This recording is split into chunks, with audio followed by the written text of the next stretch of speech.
Well, hello, everybody, and welcome to. Sorry about that. I'm going to go live here on making sure it catches up. All right, there we go. See the live feed. So, welcome everybody to our special episode of Crushing Land this week. We're going to be answering your questions live. So, happy to be here with you guys today. I'm Jonathan, as you know, from each and every week, here with my business partner in the land method, Ginis Garcia, and also a fellow land investor himself. As we said, we both continue to do land investing in our day-to-day life, as well as have the land method and education business as well, where we come and do these kind of things and help you guys. So anyway, we're happy to be here with you guys today. Feel free, as I said, this is live, this is interactive. Put your questions in the chat or in the comment. I believe there's a chat as well, which I'm going to open right now. And then we'll go ahead and answer your questions through there. So I do see, okay, people just asking how to get on, which hopefully you see that now. So we do have a comment section here along with this, as you can see here on the side. So please, I see we're jumping up viewers pretty good. So I see John commented hello. So good.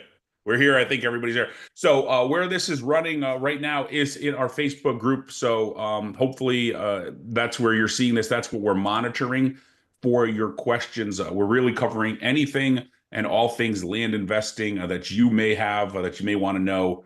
So feel free, again, comment in the comment section there, and we'll be more than happy to discuss whatever it is that you bring up throughout the day. So that being said, Ginis, let's get started. How's everybody doing today? I hope everybody's doing great. And yeah, I was just trying to get on real quick, but I'll try in a minute. Because I know we have two different places and videos that they can watch and put questions on, so I just want to make sure to capture them both. But we have gotten some questions already. But before we get started answering questions, I do just want to let you guys know Jonathan has started re-recording for the Land Riches Blueprint. Some of the modules that need to be updated, a little outdated with SMS stuff, things of that nature. Just as far as company we use and all of that versus how we're doing it today. So over the next few weeks, though, you guys will start seeing updates, new videos in there, things of that nature. We already have updated like the script recently, as well as a few other things. So little by little, you guys are starting to see the changes in there. We're trying to keep it as up to date as possible. As you guys know, sometimes it can be a process, especially with other things in front of it. So we finally we're able to put in some time into that, and we're getting that moving. So with that being said, we did get a few questions up front, and you said somebody said there's like an echo when I talk. Do you hear an echo, Jonathan, when I talk? Maybe I should lower it a little bit. Huh? I can't hear you. I mean. No, I'm not hearing any echo. I just, yeah, I muted it because something was in the background, but no, nothing there. I'm just trying to pull up the chat as well. So guys, I see some comments popping up in the comments, some questions popping up in the comments, but please try to use that. I'm going to try to pull up the chat now, the old chat that was going for this, because I think there's a couple questions in there that we're going to want to hit as well. Yep. Cool. So here goes. Yeah, I'll get started with just a few questions that were asked already. First one was like, what company has like the best price mailers? Somebody asked that. I didn't jot down questions on who asked. I just kind of wrote the question. I copied them over. So what company has the lowest price mailers? And that is Rocket Print. That's what we recommend for those of you that don't know. I believe it's somewhere in the Facebook group as well, right? Under like guides or something, some of their information. Yep, Facebook and guides. It kind of breaks down everything with them, and so you can. But yeah, if you're using a mail house, we found them not only to be very good as far as the price goes, but very good as far as the quality, which makes a huge difference. I mean, obviously, we've used ones in the past, and if the quality's not good, if you're paying for something and you just don't get anything, of high quality, then it doesn't really do any good because people are going to throw it away. So, when they get it, it's going to scream junk mail and they chuck it. So obviously you want to get the best bang for your buck. But you also want to make sure that the piece gets opened, when you get there. So you have to be weighing a couple different things. Well, plus that and the fact that they do it exactly how we teach it, which is, the physical stamp, um, the font on the letter, exactly the way we do it, exactly the way we teach it is exactly what you're paying for. So if you were to use them, tlmletters.com, if you were to use them. If not, there's a bunch of other companies out there. Go out there, do your research, decide what best works for you and your business, and go from there.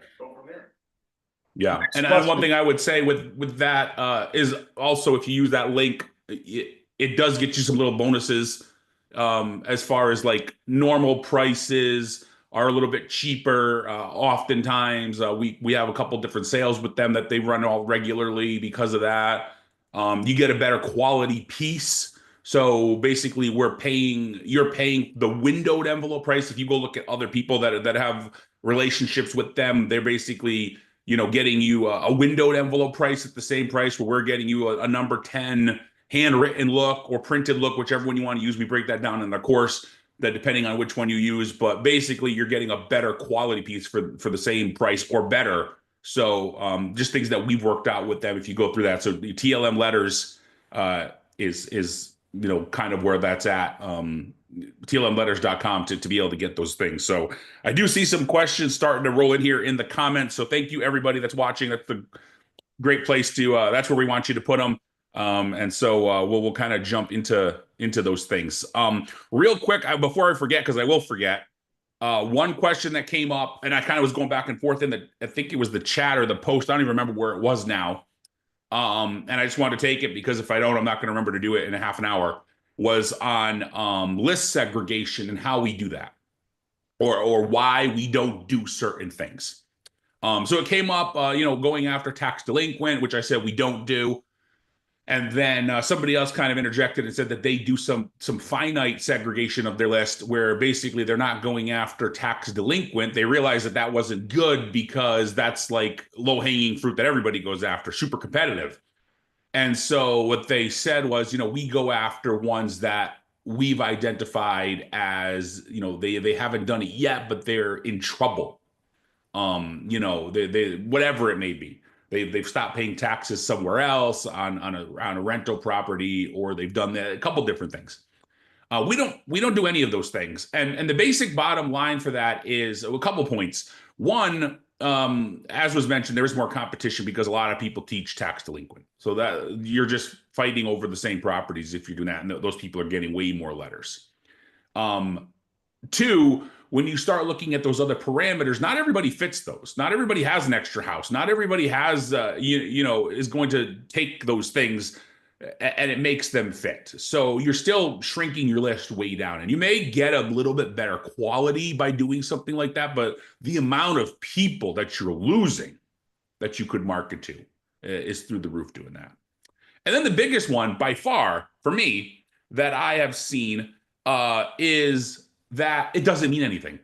It really doesn't mean anything as far as success. And why is that the case?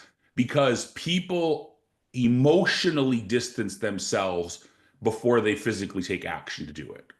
And so what that may mean is they may sit there and they may get that tax bill and, oh, I can't believe I got to pay another year of taxes, or I can't believe this, or things are rougher, or whatever it may be, but they still do it.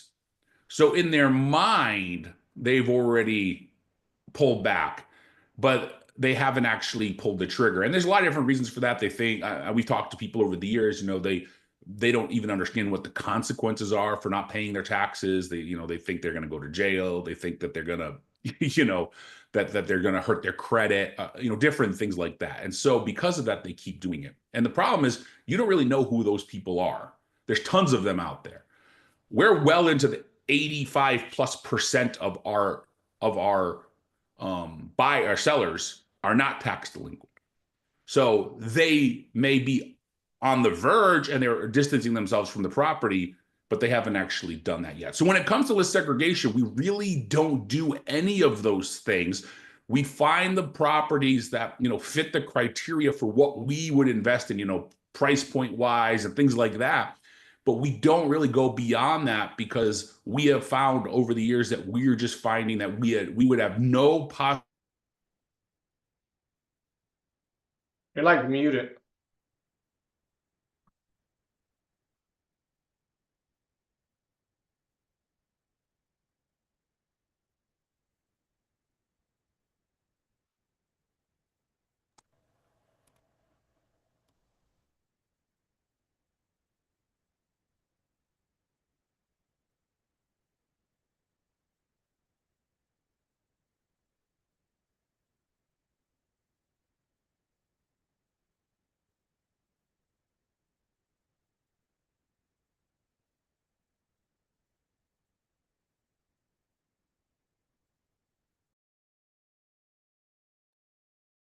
Yeah, not sure what happened there. Jonathan got muted on us.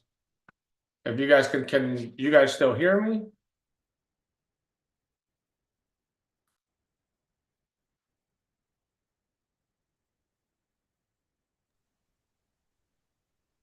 I can't hear you. Can anybody hear me? It says it's Yeah, now working. I can. There you Okay. go. I don't know what happened. So Yeah. where did I cut out? Sorry about that.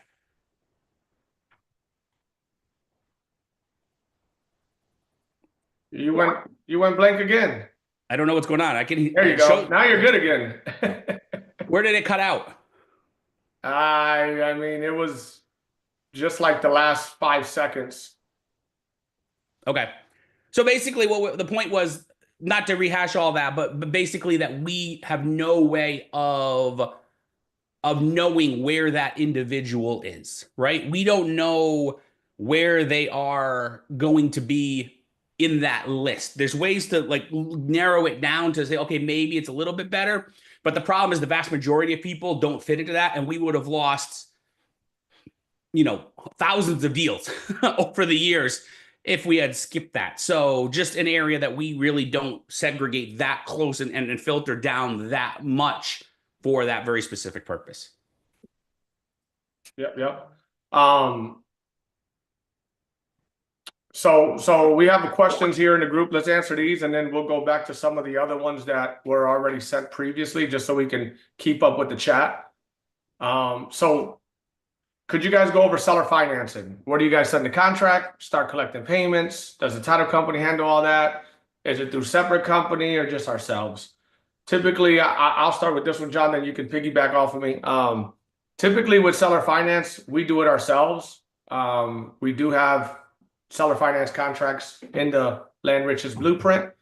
There's also a short module with some information about doing seller finance and things of that nature, but typically we do it ourselves, collect the initial deposits and all that, collect the payments, and then at the end, a lot of times it depends on the state, but I mean we prefer to do more lease options than seller finance. And John, then you can kind of dive into a little deeper as far as the different, the vacant land contract, lease options and things like that. Yeah, so lease purchase. So we use a lease purchase agreement a lot of times, mainly because it's just more favorable for us if the person stops paying. In reality, the mechanism, what the numbers come out to, how it all works for us as the investor is basically the same. It's just better protection. And again, that's explained in the Land Riches Blueprint course. What I will say is to the question, the contract. So if you're talking about the financing agreement, it goes directly to the buyer. Obviously, they have to sign that. So the buyer signs that, and then they start collecting. They start making monthly payments. We tend to try to use free services to collect our monthly payments. I know some people like want to use like third party services and things like that, and there are ways that you can do that even in house. I mean, I personally find that it's easier to hire somebody to just keep up with that than it is to go to a third party, and it's going to save a whole lot of money, and it's just going to be a little bit better for you in knowing what's going on. But we use a lot of third party payment methods, Zelle, Cash App, things like that. Those are free, and that's nice that they can send their payments in that way. And the vast majority of people are always like, oh, nobody's going to do that. Almost all of them want to do it now. They've actually asked that. So a lot of the buyers that are paying on owner finance choose to pay that way. As far as the closing goes, it really depends on the individual, the value of the property, things like that. Higher value properties, if you're owner financing, then we don't do a whole lot of owner financing on higher value properties. We sell them for cash, generally speaking, unless it's a substantial amount down. So higher value properties, yeah, it might go through the title company. They may handle it all. They may actually even put the documents together and all of that because it's more like, house payments type world at that point. But a lot of what we're selling, owner financing is $15,000, $20,000 pieces of property and things like that. Somebody's giving us a few $1,000s up front, a few $100s a month. So usually we just do that directly with the individual buyer. And then, they just make the payments to us each and every month. So I would say, in that case there's not a whole lot with the title company where you may use the title company or an attorney still, depending on the state, would be to close it after it's all said and done. Now, obviously, you wouldn't be making anything at that point. You've already been paid. So there's no payment to you. But what you would be doing is having them handle the documentation at that point. You're handing them the contract. You're saying this is completed.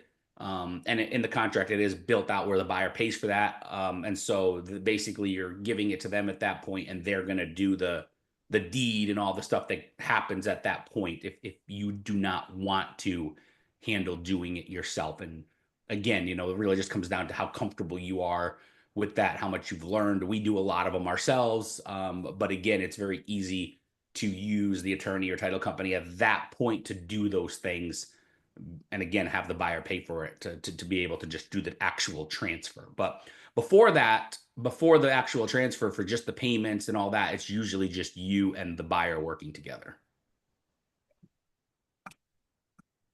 Yep. So next question, are you guys JVing with group members? We get a lot of PPC leads with different types of land that we don't always know how to underwrite.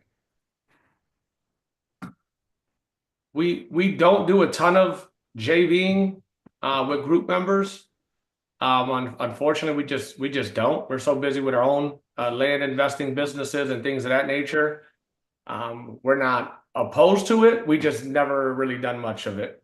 Right, Jonathan? Yeah, and the other thing is, we've kind of focused more on doing that with students than we have, with just group members, because obviously, we have only a small portion of our group is students, and that being the case, it's like, opening it up to the group, that's a whole lot of deals, and the same issues there that was mentioned in the comment, different types of land all over the place, things like that. Well, that's going to be the same issue for us. If people keep bringing them to us, it's like, oh, I got a deal here, I got a deal, and financially it needs to make sense, obviously on both ends and things like that. What I honestly tell people is, unless it's super high end and there's something that you're just advice on this, unless it's like very high end or something that you are going to do something to improve, where it really makes sense holding it, maybe splitting it, maybe doing an entitlement, whatever it may be, there's not a whole lot of reason to JV on properties. If it's just quick flips, there's really no reason, right? You get it under contract, you can market it, and you're on to the next. So that being said, you just kind of look at each property individually, because I think a lot of people tend to make the mistake of over like wanting to get somebody involved when they really don't need to, because it doesn't really fit. We still do JVs with people ourselves on our properties where we're going to expand, where we're going to take a property and we're going to subdivide it, we're going to have some time and money and everything allocated in, or we're going to spend some time to do some initial, light entitlement work, or like simple, like cleaning or whatever it may be, something that's like going to delay the process. But for the vast majority of our transactions, that's not the case. And in that case, there's really zero need to even be looking at a JV partner at that point. What you really are going to be looking at, if you don't have the funds, is transactional funding or somebody to fund the deal at the time of closing. Yep. Yeah, Sabrina, you are considered a student if you own the course. So yeah, if you wanted to chat a little bit further about something like that, I'd be happy to jump on a call with you, and just kind of see what issues and I know you keep saying underwriting is an issue for many of them. So I mean, I wouldn't mind jumping on a call with you and just kind of chatting a little bit, seeing a little bit more about what you're doing, what you're having some struggles with, and things of that nature. So, And the other let me thing know. is, I mean, underwriting, in our world, underwriting, I think people throw it around a little loosely, right? Underwriting is what the title company does. So I think a lot of people say, like, we don't know how to underwrite them, meaning comping, view, all that kind of stuff, right? So that's more of getting educated, and understanding how to do those different aspects, which is stuff that we, cover in our course and things like that, that helps you to understand, like, well, how this is how I comp it, this is how I view it, this is that actual underwriting where you're starting to look at like the different issues and all of, well, that's where you just rely on the professionals because that's their job.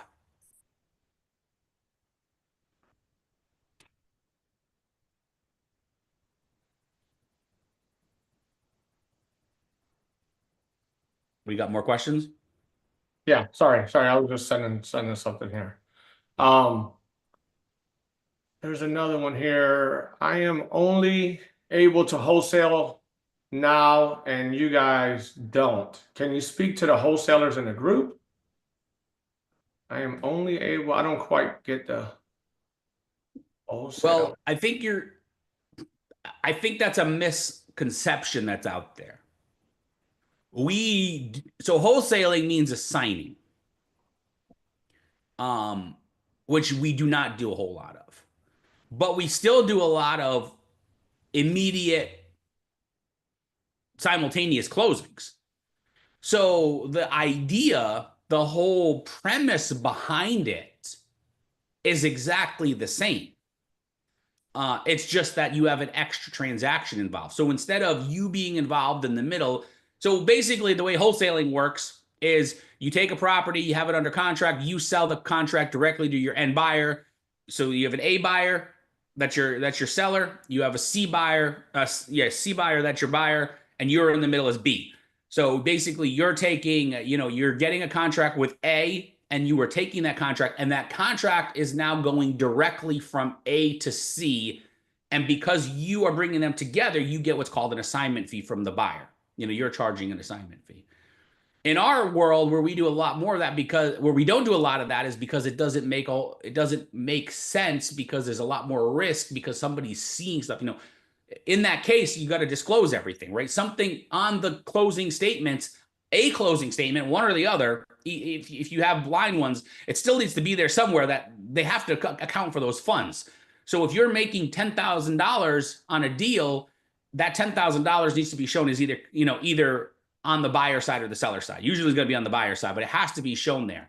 But what they may not realize is how much you are making, because let's say you got a piece of property that you're buying for 5,000, you're selling for 15, and you agree with your buyer for 15, and you have them sign an assignment agreement, and the assignment says, well, everything over this, you're going to take over this contract and dated this day and all that, and for the price of, and you're putting in the fee. Well, what happens is at the closing table, they see, or just before closing, when they get the documents, they see that number is way more than maybe they thought you were buying it for 12 and selling it to them for 15, and it was this little dinky fee. Now they're seeing you making 3 times the money, and that gets people annoyed. And we've talked to people that have been doing this for years and years and years, and they say this is where the vast majority of deals fall apart, when there's closings going on at the same time. They got closings going on at the same time. They see this, and they say they've seen more deals fall apart at the closing table than anywhere else. So we still use the same premise. We just use 2 separate transactions. So you actually close the deal in the middle. So it goes from that A seller for $5,000, using the number I was using, to you closing it, and then you in turn at the exact same time close a deal with that seller, a buyer, I'm sorry, for $15,000. But now there's nothing to show because you actually own the property for 3 seconds when this is happening. And as far as the funds go and all that, people say, well, I don't have the funds to do that. Well, there's transactional funding out there, which in that case would be a few $100s. It's literally all it is. So at the end, instead of walking away with $10,000, you'd walk away with, $9,600, $9,700, but have somebody else do it. So we still use the operations that we talked about there, you know, the whole still selling it at the exact same time, that we just don't wholesale the deal. Now, in some cases, it makes sense. If it's a builder, they usually don't care. If it's not a huge profit point, you know, on higher end deals, people don't care. You know, you're buying a piece of property for 80,000, selling it for 100. You could say, well, that's $20,000, but it's not a huge spread. It's a good amount of money, but it's not a huge amount of you know, put profit spread on them. So they're not usually going to care in a case like that. But where they do care is where they see, you know, if you flip the numbers a little bit and you're buying it for 10 grand and you're selling it for 40, and they see you making $30,000 on them in that case, that's where the issues come into play. So we do, for all intents and purposes, still follow the wholesaling model. We just have a little bit different way that we go about it in the mechanics to make sure, basically what I call it is cheap insurance. Or free insurance. Honestly, it could be free if you have the funds. If you don't have the funds, then I call it cheap insurance, using transactional funding to make sure the deal comes together. Because the worst feeling in the world, and I've had it happen, Ginis has had it happen, and you know, and students have it happen, and they call us freaking out. The worst feeling in the world is thinking you're about to get a nice chunk of change, and that day the deal falls apart. So you're just taking an extra step to have that not happen. More than once. Yeah, we have another question here that came in, and just basically on some advice on what you would do. I have a lot bought for 9,500, expected to net about 19,000 for a decent profit. It's in a neighborhood with tremendous building going on. Houses are being built all around it, so I have not been in a rush to sell. I just got a notice from the county about a hearing regarding a $13,600 assessment for road paving. I'm looking for a strategy on what to do. Hang on, bump up the price, unload it before the assessment gets finalized. What would you do? So we've had special assessments on properties. That does happen if you own them. That is a risk that could come in. Generally speaking, that usually just gets billed in as an extra fee for like a number of years. So it doesn't really change a whole lot, generally speaking, because they can't expect people to pay, you know, whatever it was, $14,000 out of pocket. Yeah, 13,600. Yeah. Yeah. So generally it's like a monthly fee, you know, that gets added to the thing at $50 or something like that. So it's generally not a huge difference. Now where it would come into play is it going to add substantial value to the property? If it's a nice area, new fresh pavement, that's going to include curbing, maybe sidewalks, drainage, all of that stuff, as opposed to gravel or whatever's there now, you know, that could make that difference. The issue that you're going to face right now is, by law, since it's already out there, you would technically have to disclose that anyway to a potential buyer. So even if you lowered your price to try to like get somebody in very quickly, you can't like, oh, you know, that's in there. Like, is there anything going on? You know, they ask about that. So you can't be like, no, I don't know anything, because you do. So that's already going to be in there for a potential buyer anyway. So you'd either have to disclose it, or you'd have to, you know, you can hang on until it's done and see how that works and go from there. Obviously, the biggest, you know, you just want to make sure that you don't have to have $13,000 in extra value for it to be worth it. Because again, they're not going to hit you for 13 or 14, whatever it was, up front on almost any case. But what you do need to do is make sure that it's going to add some value, because it is going to add a little bit every month.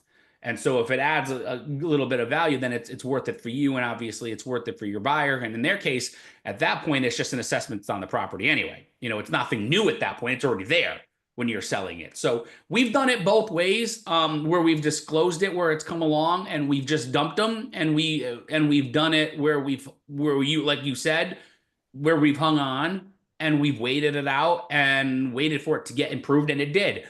And that really just comes down to the property. There's no way that you can answer that question, you know, in a vacuum like we're talking about it here. You have to actually look at it from the specific aspects of the property. Is it going to add extra value? Is it worth wait? Is it all of those things that come into play? Now, the other thing, obviously, is I think you mentioned a bunch of building going on. The builders in the area may be aware of that. And if they see it at 19 and know that that's happening, they may just come in and grab it anyway, because they may say, hey, this area is getting improved. This is going to help us. And they may not care. So you My could make a theory, phone call to obviously the taxing authorities and find out how if they go through with it, how is that like basically like, hey, this is going on. If this happens, how does that come into play? What's it going to look like roughly? They're not going to be able to give you any numbers, but what does that look like? Is it just is it a year, an extra, $600, $1,200 a year for 10 years? Is it 10, $100 a month? What does it turn into on the tax bill aspect? 10 years, I'm sorry, not 10 months. For 10 years, what does that look like? So have that conversation with them. yeah, I mean, the way I see it, my theory is if they're selling over there, I'm selling right with them. No need to hold it if I'm double closing lots or selling lots. I mean, for me, I'm selling it right away. I'm not holding it personally.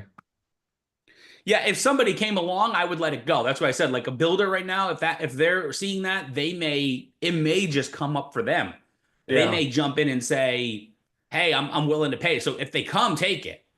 But the difference between lowering it to get a buyer quick or hanging on to it thinking it's going to improve. I mean, you just got to look and see what's going to happen in that area, or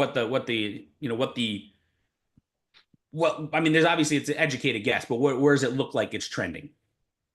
Yep.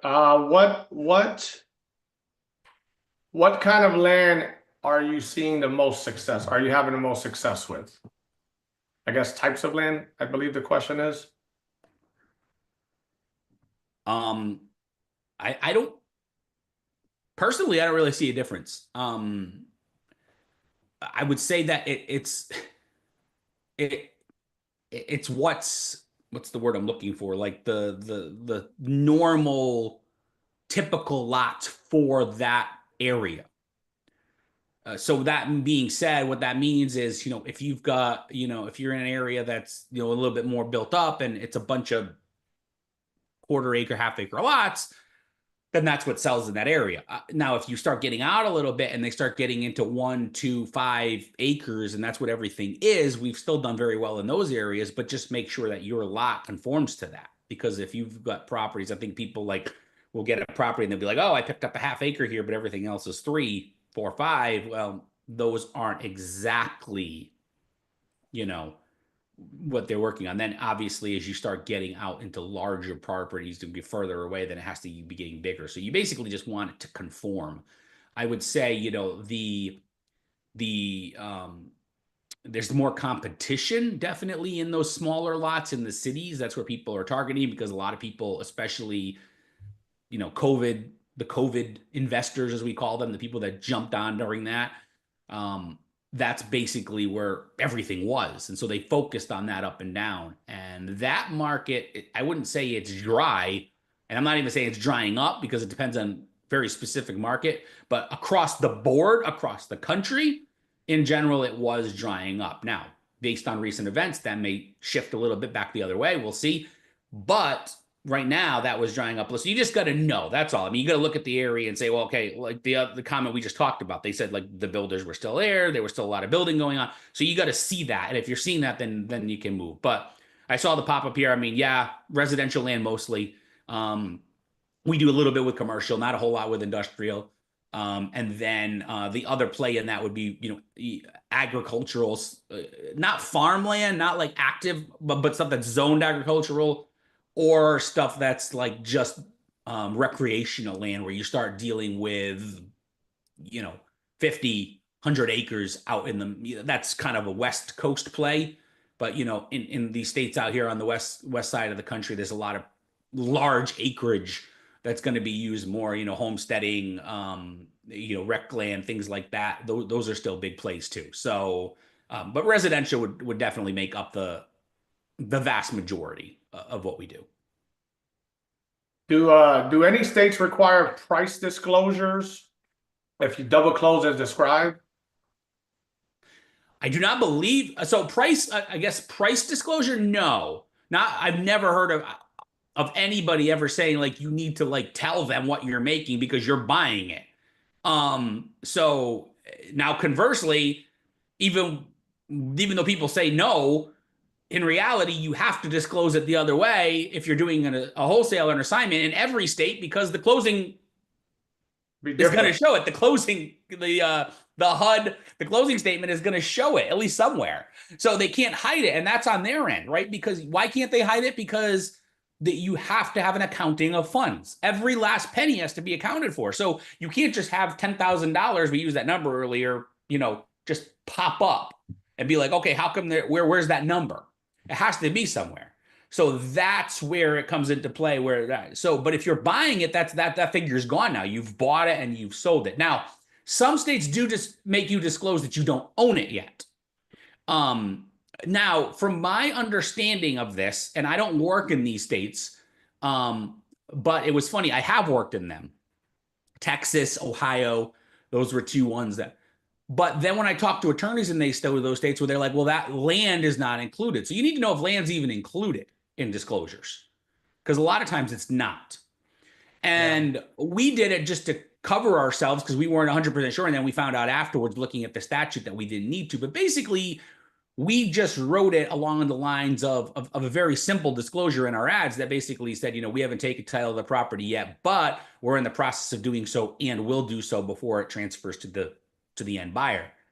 And nobody really ever questioned that. I think over all the years and the deals that we were doing in those states, and we were having to put that in, only one person ever asked what it meant. And I basically just told them, hey, we're transferring it into an LLC. We haven't finished it yet. When it does, that's where it's going to be the sell. And he was like, okay. And that's the advantage too of doing a double closing, because that's all 100% true, right? When you're assigning it, now you have to get into a whole lot more lingo. And yeah, but what I just said there was 100% accurate and 100% true, because we were transferring it into our company and then selling it to them. But again, you just have to talk to an attorney in the state that you're in if you're concerned about whether or not those things apply to vacant land. It may in Illinois. Again, you could just use the wording I just talked about, but I know like other states that have those type of things on the books. I've talked to attorneys in those states and they said, nope, you don't need to do it for what you're doing. Land is not included. So it's kind of interesting, but again, that's always a changing, that wheel's always moving. And a lot of that depends on what state Congress is doing, what the United States, legislature, all that stuff happening. So it really just depends a lot of times on, excuse me, like where they're going with things and stuff like that. So it's an always changing, always moving vehicle. So it's best just to have conversations with people, with attorneys, and find out, hey, does this apply for land? What do I need? What do I need to do? Yeah. So once you have a property under contract, have found a buyer, how do you get him or her to send in the funds? When do you open escrow?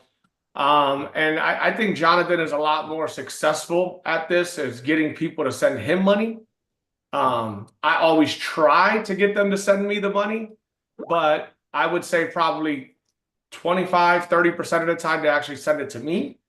If they're not comfortable sending the money to me, I don't make a big deal about it. I just have them send it directly to the title company or attorney.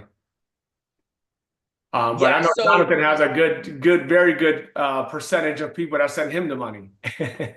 Yeah. So where this comes into play, I mean, so I don't know what you're saying when you're saying get him or her to send the funds.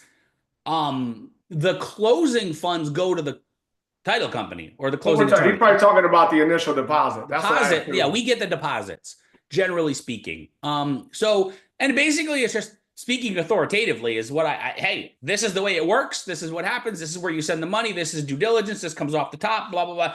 We've got it all worded out and we send it to them and then they sign and then they send the money. If they don't, they want to send it to the title company. That's fine as well. We're not going to lose the deal over that. But what we do in those cases is we just make sure that the wording is right, that there's no ambiguity as to where that money goes if they back out. Now, obviously, sometimes that's not even always 100% accurate, because if there's an agent involved, sometimes they're a little difficult. They don't want to. So, you got to still work with people. But what you're trying to do in any case is making sure that, hey, if this person puts this property under contract right now and backs out tomorrow, that money that they gave as a deposit is yours. Is that always going to work? No. but we want it to work more times than not because you took the thing. So you want to have that. Now, obviously, there's due diligence periods, and that's what agents are going to shoot for. Agents are going to be like more than happy to give you a deposit, but they're going to want a due diligence period for a few days. And if the buyer doesn't follow through in those few days, they're going to say, I mean, if they say they're not interested in those few days, well, it was, they were within their period, so we get the money back. And that's why you want to word it the way that we do and things like that. So that doesn't matter if they play those type of games. So a lot of that, but as far as the actual funds, the title company handles it. They're just handling 2 closings. You can open escrow with them. If you're not going to purchase until you have an end buyer, there's no reason to open escrow until you have the contracts. You can send them both to the title company. We do that all the time. Here's both of them, and go ahead and move forward with it. Yeah, So if you're going to buy the property outright, obviously open up escrow right away. If you're going to do a double closing, then I don't personally open up escrow until I have the B2C signed, and then I send both contracts to the attorney or title company and open escrow from there. And I know people teach like, oh, you want to get it opened up because, if there's an issue, you want to know and you don't want to market the property and all that stuff. But the problem is, one, you don't want to have your title company doing that, and you don't want to be paying for it if that's the case, because you want to have a good relationship with them where you're closing most stuff. So you don't want to be doing that. And the other thing is, ideally, you want them to do this without letting your seller know, but that isn't in the world that we live in. That's not, I mean, a lot of my title companies now, everything's online. And as soon as the file goes in, I'm getting an email and I'm having to go into a portal and I'm having to fill out information, and the seller is getting the same thing. So your seller is getting notified that you've opened escrow, which is fine, but then you don't do anything for 6 months. Well, they're going to get annoyed because they saw that 6 months ago. So it's a lot easier to just, and the ones that by chance you can't close on, that happens. Don't get me wrong. I mean, it doesn't happen often, but it does happen. You run into a title issue. We had one last month that it was like insane liens on the property that were, and the city was taking a hard stance on it. They just were not bending. Oh, well, the deal fell, and you just tell the end buyer, oh, sorry, there's a title issue that we can't overcome. That's it. And you're done. And you give them back their money, because obviously you have to refund their deposit. So, but that's it. But that doesn't happen all that much. So for us, we just do it when it's time to actually close and let it go ahead and move forward. Do you guys prefer to do closings with local title companies in the area or with national title companies? One thing we've noticed, we prefer to do closings with local title companies or attorneys in the state that work the whole state. The reason we don't really care too much about dealing with national title companies is because all they do is have a relationship with whatever state you're working in. And what we've noticed is that the closing fees are much higher than if you just went to your local title company. So, I mean, that's... And some states, it's not even true. Some states, it's like North Carolina is a perfect example because I lived there. Ginis lives there. And we did deals there. North Carolina is a straight up 100% attorney state. And what would happen is these national title companies would go in, and basically all they were doing was referring it to an attorney. So the attorney was making their fee, but then of course they had to pad theirs on top of it. So they were making some, and a lot of stuff got lost in that in itself was bad enough. Like Gina said, the other thing that drove me nuts was stuff would get lost in translation. Like you weren't talking directly to the attorney. You were talking to like the title company that was facilitating it through the attorney. And it's like, it goes back to like that elementary school, the telephone game, right? You say something in somebody's ear and it works into it. And sometimes there's multiple people involved. And then it's like it got muddied up for absolutely no reason. So you're paying more for this. So to what he said earlier, 100%, we work with people that are local, but not necessarily just localized as in like, okay, I only work this little corner. People that at least work, if not the whole state, the majority of the state. Whereas the states get a lot bigger, sometimes it's hard to find somebody good that works the entire state. especially if there's like different pockets and things like that. But generally speaking, I mean, even in large states, if you can't find one that will work the whole thing, you can usually like have like one on the east, one on the west, or one on the north, one that type of thing. So you're still having much smaller people, a group of people that you need to work with. Yep. When it comes to double closings, do you guys normally use the same purchase agreement for B2C that you use for A to B? No, we have a buy contract, we have a sell contract. They're two totally different contracts. We do provide those with the Land Riches Blueprint, a copy of all the contracts that we use. But you know, to answer your question, no, they're two completely separate contracts. Our buy contract is 1 page. Our sell contract is 2 to 3 pages. I believe if you condense it, it can be down to 2, but it's typically 3.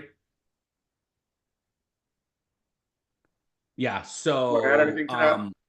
Yeah. So with that, I mean, and that's true for all of our documents, by the way, just so you know, I mean, that's not just our buy contract is like you said, 1 page. Our sell contract, I think some of them have I think some are 4 pages because they have to, state law, the signature page has to be by itself, which is kind of goofy. You can't have it at the bottom of one. So we had to, but so there are a lot more, the other one's a lot more like obviously loose because we're just buying the property and we want it in our favor. The other one, obviously, we're trying to tie them in a little bit more, and there's a lot more involved in it with our buyers and also our owner financing agreements. I mean, the same thing when we're going to sell on owner financing, you know, those documents are all in there as well. But no, we do not use the same contract across the board. Yep. Okay, so Frank clarified, this question was about double close with transactional funding where the buyer must have the funds in, not using a title company self-close. Well, you're not going to probably get a transactional lender if you're not using a title company or attorney, because where they're going to send the money to, right? So if you want to use transactional funding, you're going to have to use a title company or attorney. Have you ever? I mean, at least I've never seen a transactional lender to fund unless there's a title company or no. And I don't even understand if it's self-closing on both ends, then why would you even need to? Because now at this point, you've taken out the needing for accounting for funds, right? So if you're self-closing on both sides and you're buying, these are obviously low end, right? But if you're buying it for a couple thousand and you're selling it for 8, let's say, your buyer sends you 8, you can take from their money and you can send the money to the seller, right? Because you're not using a title company, you're self-closing. So the buyer's sending it directly to you at that point to self-close. So if you're self-closing and you're not, the whole accounting for funds aspect is out the window because you're not a title company. You don't need to do that. But you got to, I also would be very careful with that, not necessarily from the funds aspect, but I'd be very careful with it from the whole making sure you know what you're doing as far as the title search, the documents, all of that. You know, if you're at a point where, you know, and I don't know your situation, but just generally speaking, if you're talking about lower end deals, self-closing, but not having the funds to actually buy them, that doesn't usually generate into somebody that's like super experienced to be able to do all of those moving parts. So I would highly probably recommend that you look at the title company aspect with that to at least get the ball rolling. But more times than not, self-closing, that's going to be much more on lower end properties, not higher end ones. If they're higher end, they're going to go to the title company and they'll handle all of that. They will basically tell the buyer, hey, we're ready to close. The buyer, they'll say, okay, the buyer, wire your funds here. They give them the money, the information. The buyer sends the money in. Then they'll be in contact with you or your transactional funder. If you're using transactional funding at the exact same time, saying, okay, buyer's money's coming in this point. We'll let you know as soon as it's here. Buyer's money's in. They call you up and say, hey, we're ready to go, fund it. And then you can fund that second, right? When they say that, okay, here it is. It gets funded. Then they close yours because your money's there. They close the buyers because their money is there as well. The documents are all there, and then they disperse again. So it's basically like, you know, we just did one a few weeks ago. That was kind of like that, where it was something that wasn't great, and it was like, okay, wire, you know, you're wiring $6,700 or something like that right now, and then we're immediately turning back and wiring you 13,000 or whatever the numbers were. and it was some properties with some issues. So we were controlling it where that was the case. Where we actually just said with a title company today the exact same thing, where we did not want to take any chances of ownership of the property without the. So it was like, as soon as the end buyer's money is there, you let us know. And then they did, and so everything was there, ready to go. So they basically closed with the buyer first for the way that works. They closed with the buyer first as far as the signing and the money and all that, and then they did it with us. But then they just reversed the order for how they recorded the deeds. Yeah, and I do that, and I make sure, and that's something, guys, as you guys are doing deals, you guys will see you guys are more of a transaction coordinator than anything. If you want to make sure deals close on time, make sure the process goes smoothly, I highly, highly suggest you guys stay in contact with that title company or attorney on a weekly basis. That's what I do on every single one of my deals, just because if you don't, they don't really care about you. These title companies, attorneys are so busy with a million things they got going on. Things always fall through the cracks. And one way that I avoid that is just to stay in communication. Always stay in communication with them, sending them emails, updates. Hey, what else do you guys need from me? Are we going to close this week? What's the hold up? Just little things like that, so you can keep your buyer informed as well as your seller, and the process moves smoothly. In addition to that, right when we're going to the closing table, before I send an email, if we're doing a double closing, and I let them know, hey, let me know when the funds are there, and then I'll send my funds. Because I will say, I had a buddy of mine's about 5 years ago, a very good buddy of mine who was also a transactional lender, got stuck with a property because of the fault of the title company closing his side of the deal, and then the buyer backed out last second. So he ended up selling it a few months later, getting his money back, making a very small profit. But the whole point was he had $40,000-$50,000 tied up that he didn't need or didn't want to have tied up, that had to be tied up because of the way the process was from not communicating, exactly that. So I always make sure I let people know, and I always let the title company attorneys know right before closing, hey, my funds will be there as soon as you receive the buyer's funds. As soon as you receive the funds, let me know, and I'll send it right away. Some one of the nice, like real quick, John, to some banks like Bank of America, like I can send money right away, right online, and I don't need to worry about waiting, overnighting, or going into the bank or anything like that. And I'm sure there's other banks like that. I know Bank of America is one of them because I do it all the time. Every time my buyer's money gets confirmed, it literally takes me 30 seconds to go in there and send the money right from my account to the attorney.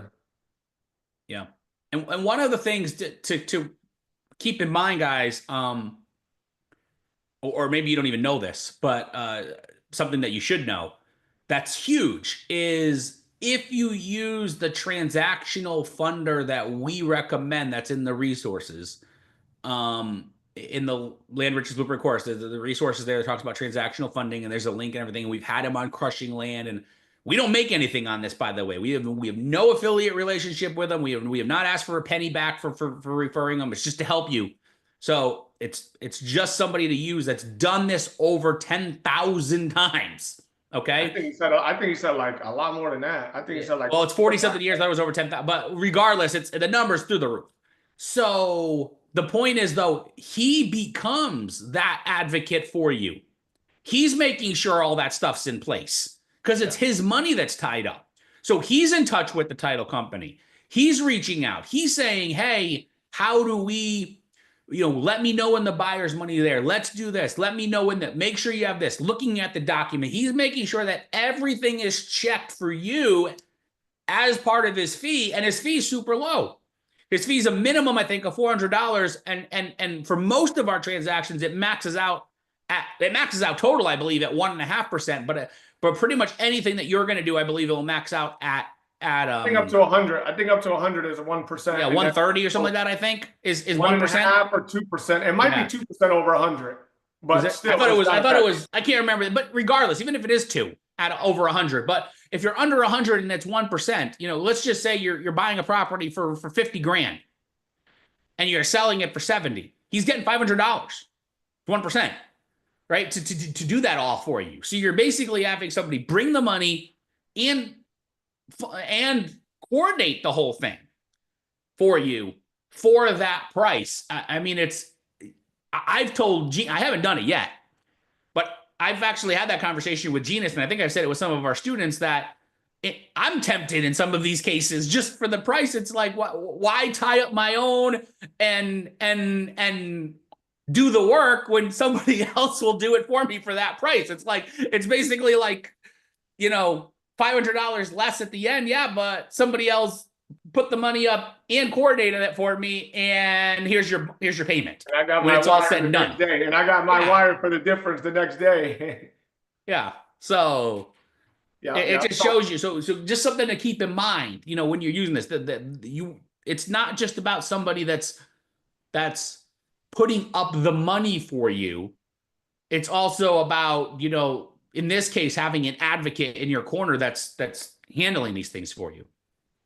Yep. So, do you require your buyer to insure the property for your owner finance deals? We insure it ourselves, Charge them.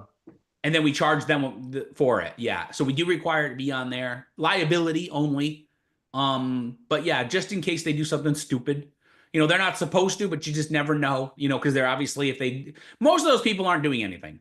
Most are not, but it's very low cost. $2 million in coverage is like $8 a month. I mean, it's nothing. And we charge a flat fee. We charge a flat fee of like $12 or something like that on our contracts, on our seller finance contract. Yeah, and you can adjust that. Yeah. Yeah, you can adjust it, but we just charge a flat fee across the board to everybody. Same price. And some states and more acreage do cost more, but generally speaking, it's pretty cheap. For vacant land, it's just liability coverage. If they go out there and decide to cut down a tree and it falls on them, or they go out and it's recreational and they take their ATV out and crash it, or whatever it may be, or somebody hunts on it that's not supposed to, when somebody gets shot. There's a lot of different, I'll be honest, it's never happened for us. Never happened. We've never made a claim. But for the small amount it costs, you're not paying for it either. They're paying for it. So yeah. And then honestly, if you're worried about that, I don't think I'd be necessarily worried about it with like lots that I own, like in a city that are small, that really don't have much going on. Nobody's going to really be on them. They're flat. But if you had like, large acreage that you actually closed on somewhere and it was next to recreational land and people might be trespassing on it and doing things like that, then it may not be a bad thing to put it on there anyway. Now, in reality, what's going to happen is it's going to turn into a lawsuit because they're going to say they weren't really supposed to be there. We're not paying. But the thing is, the insurance company is going to be the one fighting it, not you. So, just let it be, again, something to look at case by case. So we'll put it on some properties that we've owned and held that have that potential for risk. It's never happened. Again, never happened. But if just in case it did. No, we never put them on, like I said, smaller lots just in the city or something, because what's going to happen there? It's just flat grass that's nothing. Yeah. So we got a few more questions, Jonathan, and I think we'll wrap it up. I don't see any more in the group. If you have any last questions, make sure you ask them. We have about 4 more that came in from before today started. This one's kind of a 2-part question. What support is offered with the Land Riches Blueprint? And how long will it take me to do a deal if I purchase the Land Riches Blueprint? So the support offered is email support with the Land Riches Blueprint. So if you're stuck somewhere, don't understand something, need some help, we do offer basic email support to help you guys, get through the system, make sure you understand it, things of that nature. As far as how long it'll take you to do a deal, that is basically it's going to take as long as, basically everybody learns different, right? Everybody comprehends things differently. So it's up to you taking action and actually doing it. We've had students do a deal in as little as, 3-4 weeks. And we've had other students that have never done a deal, right? They go through it. They just can't grasp it. They're not consistent enough. They're not mailing enough. They're not doing SMS. They're not marketing the way they need to be doing it. They're not following the steps. And unfortunately, you're not going to never do anything. Some people just buy a course and just sit and like, I'll get to it, and they don't do it. So, it ain't going to just magically, I buy a course and all of a sudden I have a deal. It doesn't work that way. Yeah, but if you're following the steps, if you're, following through, if you're asking questions when you're stuck somewhere, whether it's in a group or sending us emails, things like that, I mean, realistically, you can get a deal done between 45 and 90 days is about the average. It could be quicker, it could take a little longer, but that's roughly about the average of someone that's actually taking action and doing it consistently. I would also say price point's a huge play in that. If you like, when I first started in this business, I was targeting very low end properties just for, you know, proof of concept. And I'm not saying to do this, but I was targeting properties, you know, $3,000, and you could pull those down all day long for a few $100s. I mean, they're still out there. You're not going to make much, but you know, it is a way to at least get your feet wet, get your investment back, get a little bit of money in the door very quickly. So I have done that, you know, and I did that. I mean, I did hundreds of those properties, you know, under $5,000. I don't do anything over under that. I don't want to deal with those anymore. But obviously the lower the deals, the quicker, you know, you may sit there and say like, you know, oh, you hear all these people talking about like, you know, this person made 50 grand, this person made 70, and that's all true. You can do that, but it's going to take you a little bit more time. And I also know the human element of this and just wanting to feel like it's working and that you made a good decision. And we had a student that did that. He was basically, what did he say? He said he needed to see, he had to see the first deal, he said, to know that it worked, and a second deal to know it wasn't a fluke. Yeah. Right. Exactly that. And so, and that's a human element. And so sometimes you just need to, you know, lower your threshold just to be able to do that. And all of a sudden it's like, wow, this worked. And now you feel so much more confident to go take on anything. Yep. Now, another question, how much access do I have to you guys if I join coaching? That access, I mean, we have a private chat with just me, myself, Jonathan, and you. So you can ask us questions 24 hours a day, 7 days a week. No, we're not answering your question at midnight, but we will when we get up in the morning. Well, I might be. Me and Ginis are 3 hours apart. Yeah, you're right. Yeah, Jonathan might be able to answer your question at midnight now that he's on the West Coast, but I'll be that time more than likely. But you know, the point is we have a private group chat with all of our coaching students, just with that one student and us two. Just because if Jonathan's out on vacation, he might be sleeping at 9 a.m. Eastern time because it's 6 a.m. where he's at, but I might be up and be able to answer it for you quickly, right? So that's why both of us are on it. Then you have unlimited email support. In addition to that, you know, we have bi-weekly Q&A calls, and then you also have one-on-one calls. So there's a ton of access to us. And really the people that fail are the people that don't do nothing. I mean, unfortunately, right? If you don't utilize us, we can't help you. So yeah, I mean, there's a ton of support, and I know we don't even know another speaker to this point that's actually doing that. And we've been doing that now for, I don't know, what, a year and a half, the group stuff and all that. Like, yeah, it actually came out of a student just saying like, I feel like I could, he actually just started doing it.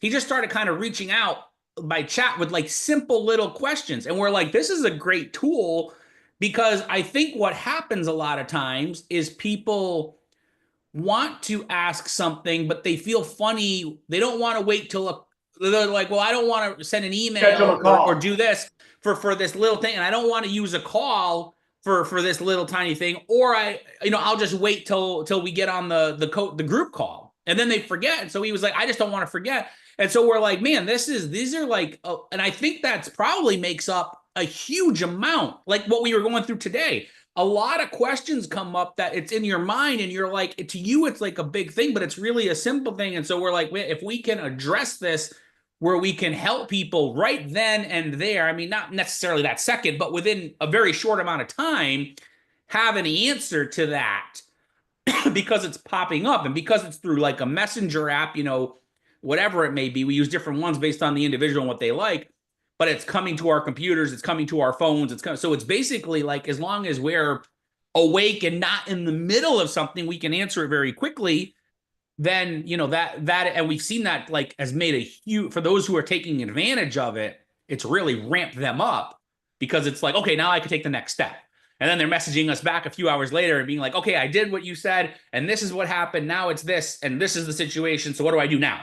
and then and then we take the next one. So it's kind of like we're just kind of there through the process, helping the whole thing move along.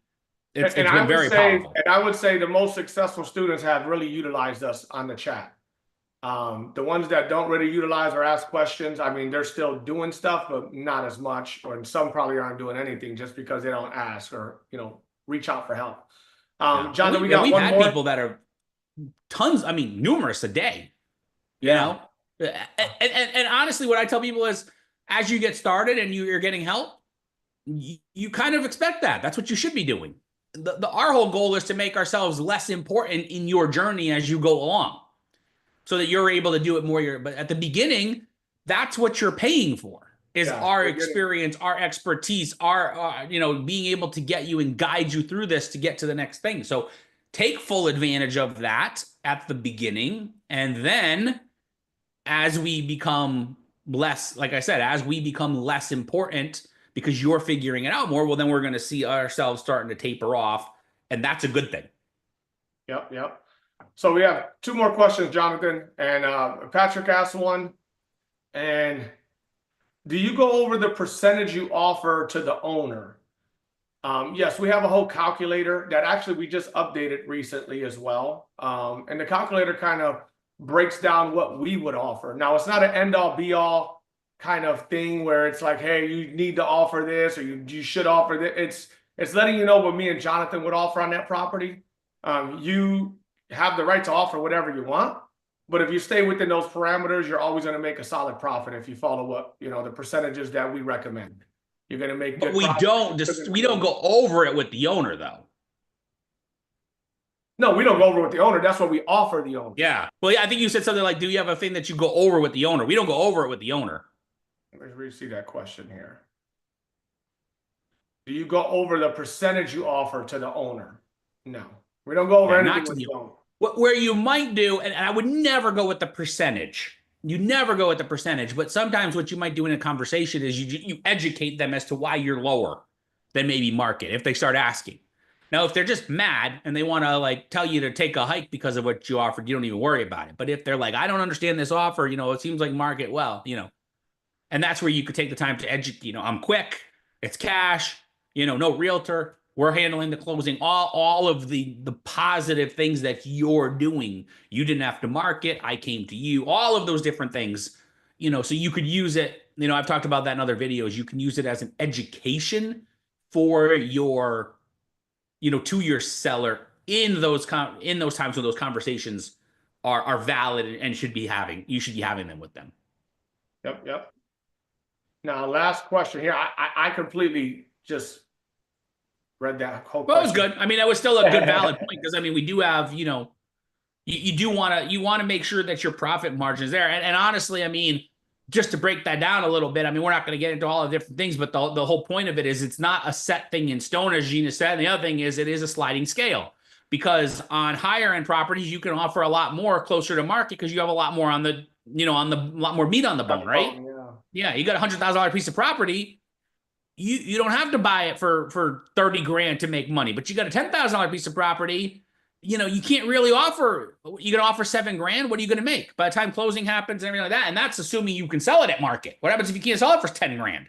Yeah. So a lot of it comes down to, you know, it's a sliding scale as the property values increase. So is what you can offer on the property. Yeah. And then the last question, Patrick, asked here, when I get a property under contract to purchase, do I need to show consideration, down payment or something else to make the contract valid? How do I make sure they can't back out? It's funny, right? Our contract actually shows consideration. And what we do is we just have a $50 basically like earnest money deposit. We give it to our title company one time and they just kind of hold it. It never goes to the owner. And that's we've had that now for how many years, Jonathan? We've had it right from the, I mean, that was when we had our, so when we originally, so my background in this, I mean, some of you know my background, some of you have known me for a while, others not, but you know, when we first started in this business in 2011, you know, I was with, you know, my dad and I, we had purchased a number of courses and the purchase contracts seemed a little like just had holes in them. And so we went to an attorney then. So you're talking 13 years ago. We went to an attorney and he basically said, you need to put some consideration in this to give this thing some teeth. And we're like, well, we don't want to be giving, he put $50. I mean, you could put 10, but we've just left it at 50. But he said, you want to have some consideration in this to give it teeth, for your agreement. And I said, well, last thing I want to do is be giving $50 to every one of these sellers, because what happens if we don't close? And he's like, well, does it go to the seller? It goes to the title company. I'm like, well, I don't want them fighting over it. And he's like, well, the way it's worded. He was like, it doesn't matter because you have the right to cancel. He's like, so it goes to the title company. You could have, and he was closing deals for us. Sadly, he's passed away since then, but he said, hey, you can have the ability to, basically I'll hold that for every deal. It's like in perpetuity for all your deals, just so that like you have a receipt. So if you ever need a receipt from me showing that it's there, it's there.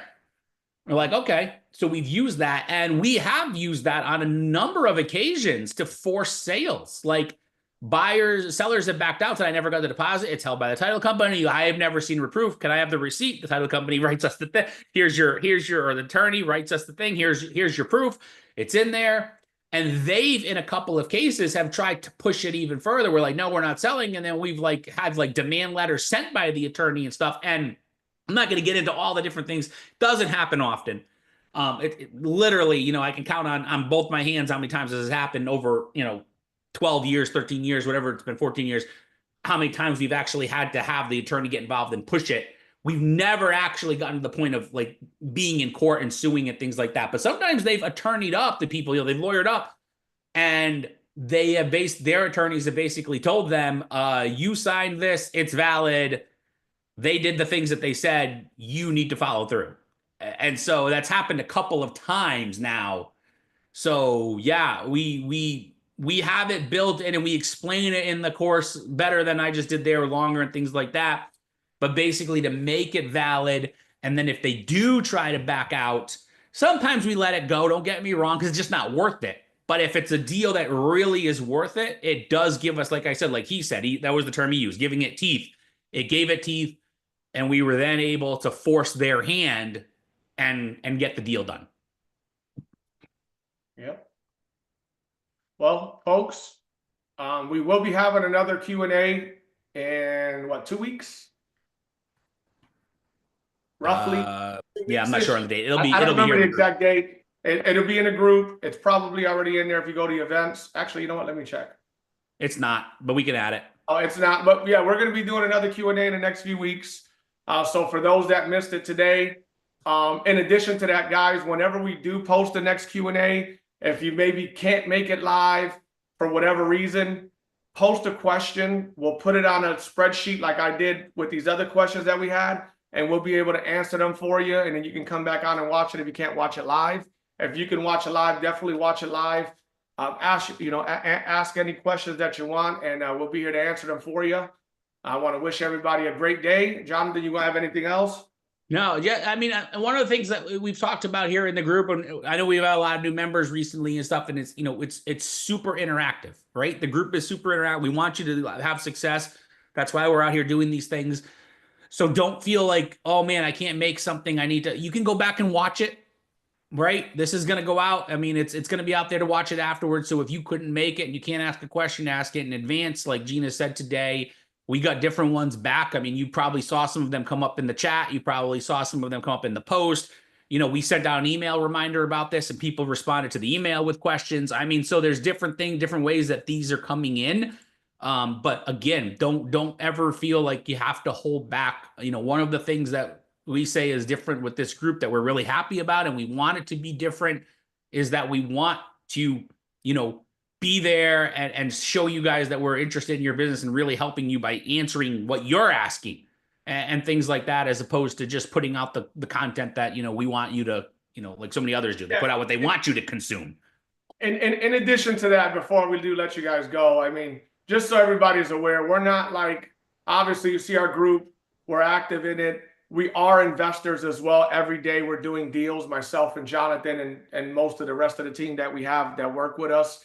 They're all out there doing deals as well. So we're not just about, hey, give us money and do this, and oh, let me delete this guy's post in our group because he's asking maybe a tough question that's maybe a coaching question, like a lot of other groups do, right? That's just all about feed me, feed me, feed me. I mean, guys, if you guys go look at us on the internet, on all these social media platforms and things like that, we don't do a ton of marketing. We don't spend thousands of dollars a month on marketing because we're not trying to take over the education industry, right? We are here to help those that are serious. We do sell products, but that's not our sole focus. Our main focus is to make sure that we're able to help as many people out as possible, because then we know we're going to get blessed in return and continue to do what we do every day, which is invest and then actively help people at the end of the day. So just so you guys are aware and know, you guys may see an ad or two about us and probably won't see it again because, again, we're not spending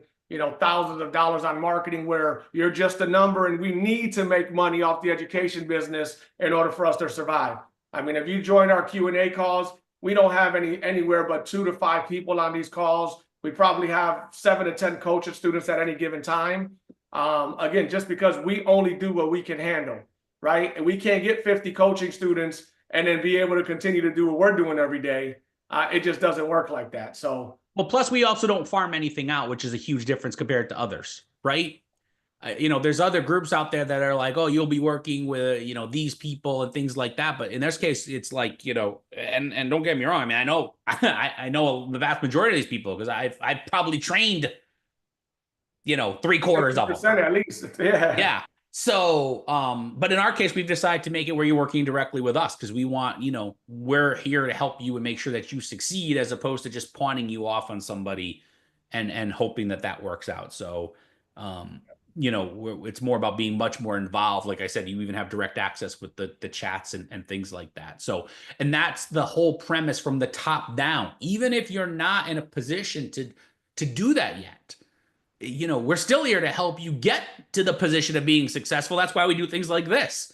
So, at this point, we tell people that there's really no reason for you to not be super. I mean, there's no expense here, right? This is just a little bit of your time to get answers to. We didn't interject anything, right? We didn't throw it in, like, it wasn't like a let's stop for half an hour and throw a commercial for coaching or no. Wait. The whole thing for the last hour and 15 minutes has been your questions, just one to the next, to the next, to the next, to the next.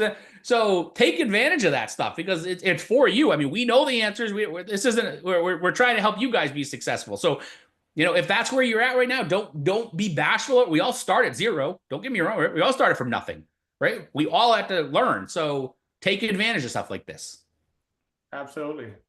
Well, guys, it was great being with you guys today. And for those that watch later, same thing.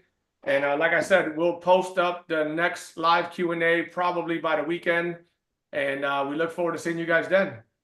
Have a great day. Guys, have a good one.